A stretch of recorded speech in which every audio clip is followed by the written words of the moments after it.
video for spoilers for Castlevania Lords of Shadow, since Lords of Shadow Mirror of Fate is in fact a direct sequel, so go in knowing that there'll be spoilers for the first game, but hey, I don't have to currency, because spoiler warnings are currency, not a mandate. Enjoy.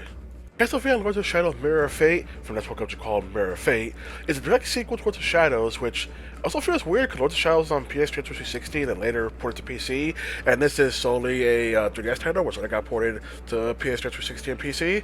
So weird choice when they go into more handheld territory, but this game is trying to be both different and not at the same time with how it's structured. It'll make more sense when I explain things. So main premise is the main character of the first game, Gabriel Belmont, has now become Dark Lord Dracula and wants to get revenge on humanity and God. But turns out amongst the many things Brother of Light didn't tell him or found out about, he didn't know he had a son named Trevor, who later got taken by the Brotherhood of Light in hiding, who knew that Gabriel would actually turn to Dracula down the road thanks to Mirror of Fate. And then later, Trevor had his own child, Simon. So you actually start the game playing as Simon, who was to, quote, fight Dracula for revenge because Dracula's minions ended up killing his mom. And now starts this Belmont bloodline trying to go after Dracula. I'm gonna just say this, it feels weird to now go from being very different with like something like Gabriel Belmont and Lords of Shadow, and to now start going, hey, let's start including more people from the Belmont clan from like the OG games. I do like the idea that, oh, Dracula this time is a Belmont themselves, so it's like a Belmont clan hunting after a Belmont kind of thing, but it also feels weird to not include them, but I know this kind of thing many people have an issue with this game. One grab get away now it comes to narrative game, there is not much of narrative to this game, period. Like, despite this whole entire setup, there's not really much done with the game's story. There's cool background detail in this game, like a really good environmental storytelling, but when it comes to actual like more dialogue stuff, there's not really a lot to gauge like Simon's personality from. Oh, there is this one cutscene that I really like where he gets a freaking important object, just chucks over his shoulder, it's unimportant. So there's stuff like that, but despite how I'm trying to be like more story heavy, there's not really much story in it. Even what's the story in this game is good. As for the gameplay of Mirrors of Fate, okay, this is where it gets weird. It's trying to present itself in a more Metroidvania fashion. You got EXP, you got abilities to backtrack, go through stuff, attract the areas, but it's all very light version of it. Like, the main combat is still you doing the combo system from Lords of Shadow, so it's more heavily action-based combat, and it's fun to, still fun to do the combat, but when it comes to exploration aspect, 95% exploration you get is just more upgrades and stuff that, as far as some of these things really dish out upgrades very slowly. So it's kind of one of those weird aspects with the gameplay where it wants to do more exploration-based Metroidvania, but doesn't really fully do much with it. It is still good entertaining, but I'm just saying for Simon, it's not really a lot of needing to backtrack, get to new locations, because you only get like two main abilities for Simon, so you pretty much know, okay, this ability doesn't work here, and this ability will work here. If it doesn't, then clearly something else. So it's not very much puzzle solving for this whole entire segment because of Simon.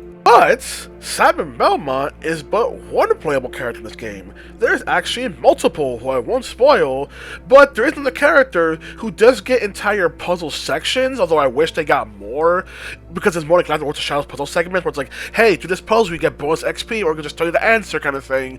But I wish they did more with that, because that person still has a lot of combat throughout the whole entire story, so I wish they just meant more like, oh, have someone be the combat person, have this person be for puzzles and stuff like that. But it is still a fun game, cool game, even if it doesn't have much in the puzzle regard. I know there's people who bash this game because they fully expected it to go full, something like Symphony of the Night, which I don't really expect that from the reboot series, but it's just one of those things where it's still entertaining what they have here. It's still fun what they do with the game. I mentioned how characters can have special abilities that help with going to the level.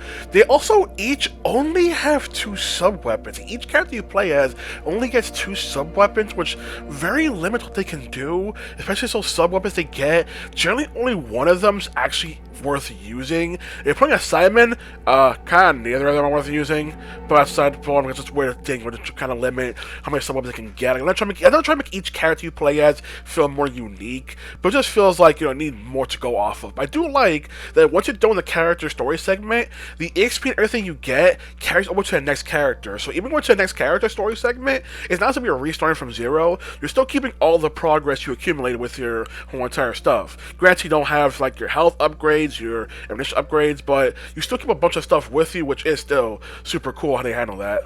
Also, you're not good at the whole expression gameplay. There is also an option to also have this red arrow that will generally tell you where to go next throughout the whole entire level. So it is more of a guide arrow, but hey, you don't want that, you can turn it off. On higher difficulties, it'll turn off by default. So there are also difficulties. I know people complain that Mirrors of Fate feels too easy combat-wise, but there's a higher difficulty, so there is more you can do with the game, and we're trying to get more of a challenge out of it. It would be the exploration side or the combat side. So there is something like that you can do, which is pretty cool. One of the most confusing things added to this game is fall damage, and I don't know why they would ever add fall damage to a Castlevania title, but this game does, and you can just occasionally fall to your death. You're just not being carefully, so you definitely want to take things more slower when doing exploration, especially when you need to take like leaps of faith, because you can like hang down off the sides and then just hold down to look closer down to anything there. But it just feels weird that there's fall damage in a Castlevania game. Granted, it does keep the whole entire climbing aspect from with the shadow, with even the basically same type mechanic using the combat whip in order to chain around and stuff, but it just feels weird like that. Like really fall damage? We need fall damage. Like, maybe I just want to get from place to place real quickly. Nope, gotta be careful because always the characters will go splat. Speaking of the climbing, well, the climbing stuff is just as good with the shadow. The weird hit detection when it comes to combat crosses ability to swing on stuff. Like, for some reason, it feels like to be very specific on where you are before the character will actually use the chain to swing around. Otherwise, they'll just kind of just stand there awkwardly, or just dangling as they're already attached to something awkwardly. It's just that could be that detection could be a lot better. Just for some more awkward shots of falling into a pit or something, and just taking damage. Like it wasn't even my fault. So I just felt like that definitely needed a lot of work. Kind of one entire hit detection of using the actual chain for exploration. Overall, I just liked Castlevania Ghost of Shadow Mirrors of Fate. Just a fun little game, although you don't really need to play it, especially since I don't want to Shadow 2 kind of just recaps the events. It is still a fun game and a fun little side game experiment. We're trying to do something different, but it's also not too different. So I just got one more different with it, but again, it was too different. It'd be isolating, be kind of my whole entire thing, and I bring a whole entire different entry on a 3 different device, sure it is.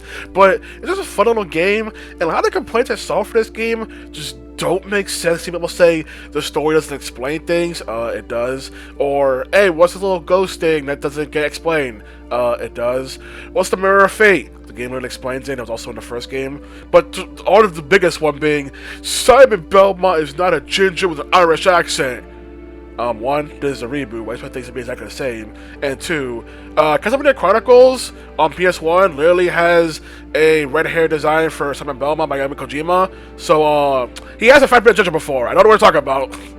But it's just a fun title. Just, it feels like a lot of people say, like, people just kind of expected more something like Symphony of the Night exactly. I mean exactly Symphony of the Night, I swear, the way some people talk about this game.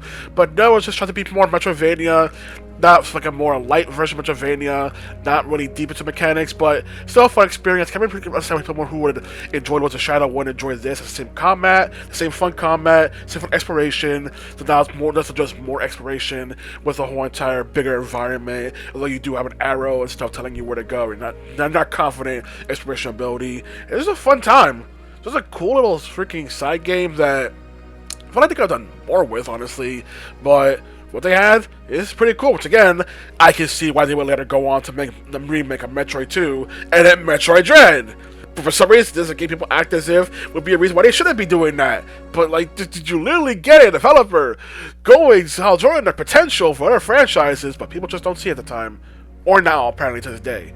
But that's all I gotta say about, because we have Mirrors of Fate. It's just a super fun game, super cool game.